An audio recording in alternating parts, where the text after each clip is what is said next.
et suédoise. Pendant qu'une partie de l'équipe cherche un nom pour la liaison, l'autre s'escrime à trouver le moyen de la construire. Les plans prévoient la construction du plus grand tunnel immergé jamais bâti. Première étape, construire une usine pour fabriquer les éléments du tunnel. L'idée est de construire le tunnel en 20 segments qui seront assemblés dans la tranchée. Les segments eux-mêmes battent des records de taille.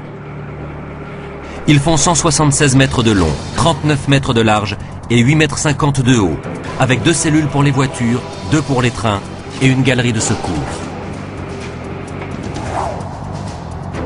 Il leur faut fabriquer un énorme segment par mois, pendant 20 mois. Au Danemark, la construction du tunnel commence par des barres d'acier renforcées. 40 000 tonnes au total. Elles sont coudées et soudées en une gigantesque cage d'acier, puis glissées dans un énorme moule.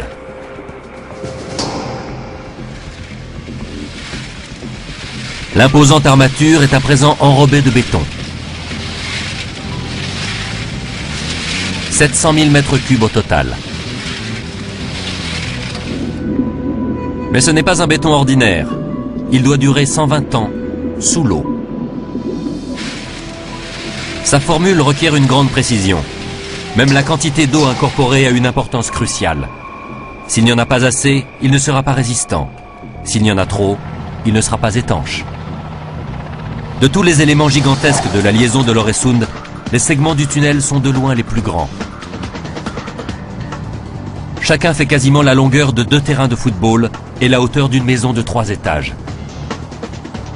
Cet élément pèse à lui seul 55 000 tonnes.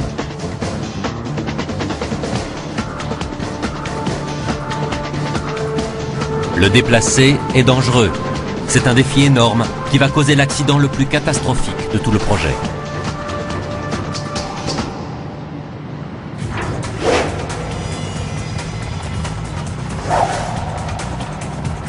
« 20 segments sont nécessaires à la construction du tunnel de l'Øresund. Chacun pèse plus que 24 navettes spatiales réunies. Avec le béton qu'ils contiennent, on pourrait construire un trottoir faisant 2 fois le tour de la Terre. Aucun engin au monde n'est capable de les soulever et de les mettre en place. Alors, comment acheminer un élément de 55 000 tonnes de la terre ferme jusqu'au milieu de l'Øresund? En le faisant flotter, tel un radeau. Première étape, boucher les ouvertures avec de gigantesques panneaux en acier. Chaque panneau pèse plus de 3 tonnes. À présent, la gigantesque structure en béton est prête à flotter. Encore faut-il pouvoir l'acheminer jusqu'à l'eau. Eh bien non. Grâce à un ingénieux système d'écluses, c'est l'eau qui viendra à elle. L'extrémité du chantier de montage est entourée de digues sur 3 côtés. Un immense panneau mobile ferme le 4e côté. L'eau envahit le bassin, montant à plus de 9 mètres au-dessus du niveau de la mer. L'opération nécessite près d'1 million de mètres cubes d'eau. Une fois à flot, il faut 4 treuils de plus de 20 tonnes pour le déplacer et 2 autres treuils pour le diriger vers l'extrémité profonde du bassin. Quand l'eau redescend au niveau de la mer, l'élément est prêt à sortir.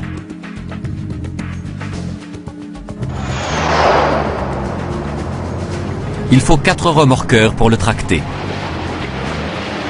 Soit autant de chevaux vapeur que 40 Ferrari réunis. Une fois l'élément au-dessus de la tranchée, il faut relever un nouveau défi, le couler. C'est plus dur qu'il n'y paraît. Comment émerger un radeau aussi gigantesque? Réponse, en le lestant. De l'eau est injectée par pompage dans des réservoirs spéciaux. Il faut procéder de façon lente et régulière pour que l'élément reste à l'horizontale. 4 énormes câbles guident sa descente. La précision est capitale pour qu'il puisse être relié au reste du tunnel. Les opérateurs des treuils utilisent un système GPS et des jauges de profondeur afin de le positionner précisément. La marge d'erreur n'est que d'1 centimètre. Des plongeurs installent un châssis provisoire pour guider l'élément. Quand il atteint le fond, les opérateurs des treuils le tirent contre le segment précédent. l'eau de mer emprisonnée entre les segments est pompée. Et les panneaux d'acier sont retirés. Pour empêcher le tunnel de remonter, une couche de béton de 90 cm d'épaisseur est coulée sur toute la chaussée et des rochers sont placés au-dessus. Même si le système fonctionne impeccablement pour les 12 premiers éléments, le 13e fait l'objet d'un traitement spécial. Il est officiellement rebaptisé 12A, la superstition l'emporte sur la logique. Malheureusement, cela ne suffira pas.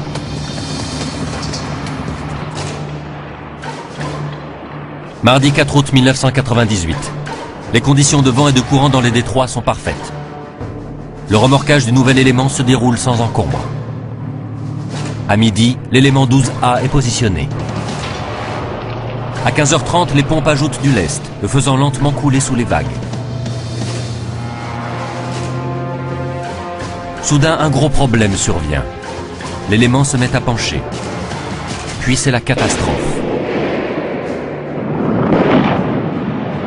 L'eau jaillit dans les airs en une énorme explosion. L'élément plonge au fond de la mer. Les équipes sur les pontons coupent le courant de peur d'être électrocutés. Des heures s'écoulent avant qu'ils comprennent ce qui s'est passé. Une erreur humaine. Un des panneaux d'acier n'a pas été scellé correctement. Sous la pression de la mer, il s'ouvre et l'eau s'engouffre. Les treuils ne peuvent supporter cette charge supplémentaire et le segment plonge. Par chance, personne n'est blessé. Mais qu'en est-il de l'élément 12A? Des contrôles approfondis confirment qu'il est utilisable. Mais un temps précieux a été perdu. Les constructeurs de l'Øresund auraient pu choisir une autre méthode pour bâtir le tunnel. Ils auraient pu le creuser sous la mer. C'est précisément ce que le Danemark a fait, à 2 heures de route de Copenhague. Ici, la voie ferrée et la route doivent traverser un détroit appelé le Grand Belt. C'est à cet endroit que le Danemark va connaître une catastrophe bien pire que celle de l'Øresund. Les 2 galeries ferroviaires sont creusées à l'aide de 4 énormes tunneliers. Longs de 90 mètres, ils sont équipés à l'avant d'une tête de forage de 113 tonnes et de 7 mètres de diamètre. La tête de coupe attaque le sol et les rochers. Puis une vis d'extraction envoie les débris sur un convoyeur à bande qui les achemine jusqu'à un petit train. À mesure qu'il avance sous terre, le tunnelier installe des segments de murs préfabriqués. 62 000 au total. L'inconvénient du forage, c'est que le sol est parfois imprévisible. Et c'est ainsi que se produit la catastrophe. Le tunnelier heurte une poche d'eau. L'eau s'engouffre dans la galerie. Un sas de sécurité aurait dû contenir l'inondation, mais il a été laissé ouvert. L'eau s'engouffre dans le premier tunnel, traverse les tunnels de secours et inonde le second. Il faudra une année avant que le forage puisse reprendre.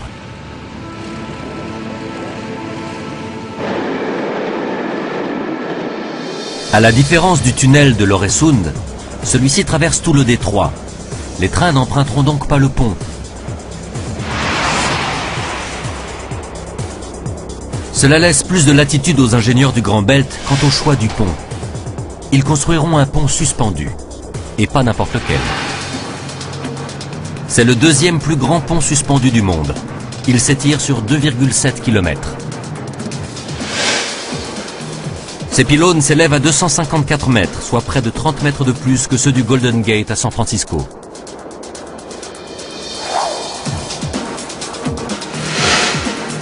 Contrairement à l'Øresund, la structure de ce pont est maintenue par 2 câbles porteurs ancrés aux pylônes. Ces câbles géants font plus de 90 cm de diamètre et près de 3000 mètres de long. Ils sont constitués de plus de 18 000 fils, chacun plus fin qu'un crayon.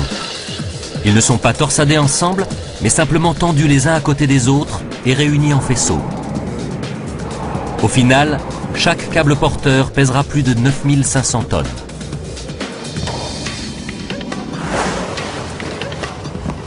La construction d'un pont suspendu nécessite d'ancrer chaque extrémité de câble.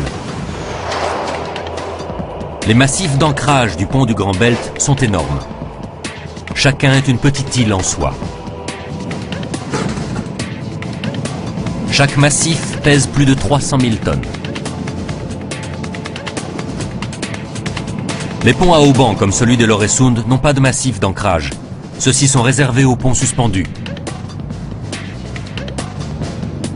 Mais on ne peut ancrer le câble tel quel dans le béton, il en ressortirait immédiatement. Il faut répartir la charge sur une très grande surface. Voilà pourquoi lorsque le câble pénètre dans le massif d'ancrage, les fils se ramifient en bouquets de plus en plus fins. Lorsque le câble atteint le béton, la charge est répartie sur plus de 60 mètres carrés. À l'intérieur du massif d'ancrage, on se rend bien compte de la flexibilité du câble. On peut le faire bouger avec les mains. Ça prendra un peu de temps, mais il finira par bouger.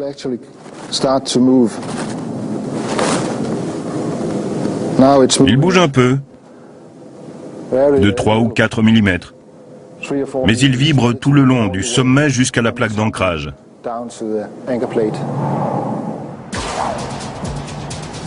Une flexibilité que doit à tout prix éviter le pont de l'Øresund. Ce dernier doit être rigide afin de supporter le poids énorme du trafic routier et ferroviaire. Il va nécessiter de véritables prouesses technologiques. De par sa hauteur et sa longueur, ce pont représente le plus grand défi du projet tout entier.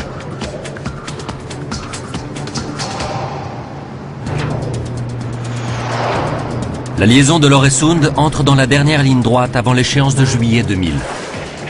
Les dernières pierres ont été placées sur l'île artificielle. Les éléments du tunnel ont été coulés. Il est temps à présent de construire le plus long pont à haubans routier et ferroviaire jamais bâti. Première étape, construire les tours. Ce sont de loin les plus hauts pylônes autoportants à deux jambes du monde. 60 étages. Leurs deux jambes géantes sont reliées par une énorme poutre transversale, juste au-dessous de la chaussée. Au-dessus du tablier, l'espace est totalement dégagé. L'idée d'une poutre transversale au-dessus de la route a été écartée, afin de préserver la ligne pure et élancée du pont. Mais aussi pour une autre raison, les accidents d'avion. Si la catastrophe que montrent ces images de synthèse devait un jour devenir réalité, les pylônes autoportants favoriseraient la survie du pont. On aurait tendance à penser le contraire, mais les ingénieurs affirment que l'absence de poutre transversale au-dessus de la route confère aux pylônes une plus grande flexibilité. Le choc aurait un impact moindre sur le reste du pont. Il aurait plus de chances de résister. La construction des pylônes débute à terre. Tout comme les segments du tunnel, les fondations sont construites en cale sèche. Elles sont gigantesques. Chacune occupe au sol une surface de 1350 mètres carrés, l'équivalent d'une maison avec garage et jardin. Elles pèsent 18 000 tonnes, ce qui est nettement moins que les segments du tunnel. Mais déplacer ces montagnes est bien plus compliqué. Elles mesurent 23 mètres de haut. L'Øresund n'est profond que de 8 mètres. Il est impossible de les acheminer par flottaison. Il faut donc les porter. Aucun bateau n'en est capable. Les ingénieurs de l'Øresund doivent alors en construire un. Ils relient deux immenses barges entre elles, créant ainsi une sorte de catamaran.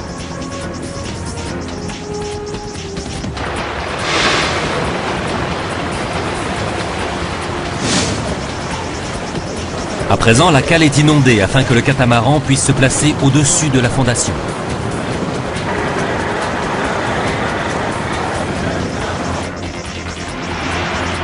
Il faut 5 énormes remorqueurs pour tracter l'ensemble dans le détroit. Arrivé au-dessus de son emplacement, la fondation est descendue dans un puits préalablement creusé au fond de la mer. Un système GPS permet de la guider avec une extrême précision. La partie émergée des fondations mesure un peu plus de 3 mètres. Il leur faut à présent grandir de 180 mètres. Chacune devient un site de construction autonome, avec un équipement digne d'une petite usine.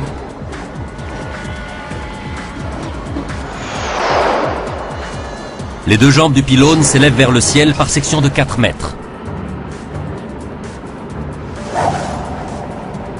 L'une est toujours 12 mètres plus haute que l'autre, pour éviter que leur imposante grue ne s'enchevêtre. Les tours font à présent 44 mètres. C'est le moment d'ajouter la poutre transversale. Quand les 80 mètres sont atteints, un caisson en acier destiné à accueillir les haubans est intégré dans la jambe. Un autre sera ajouté tous les 12 mètres. Vu de l'extérieur, les pylônes n'ont pas l'air creux.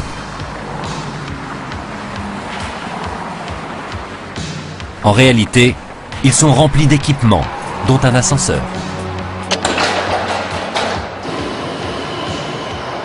Au sommet du pylône, une trappe permet de sortir admirer la vue.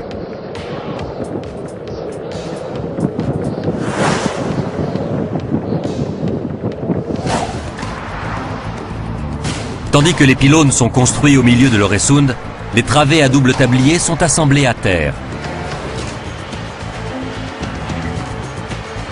Ce sont d'immenses structures d'acier et de béton de 140 mètres de long et 23 mètres de large.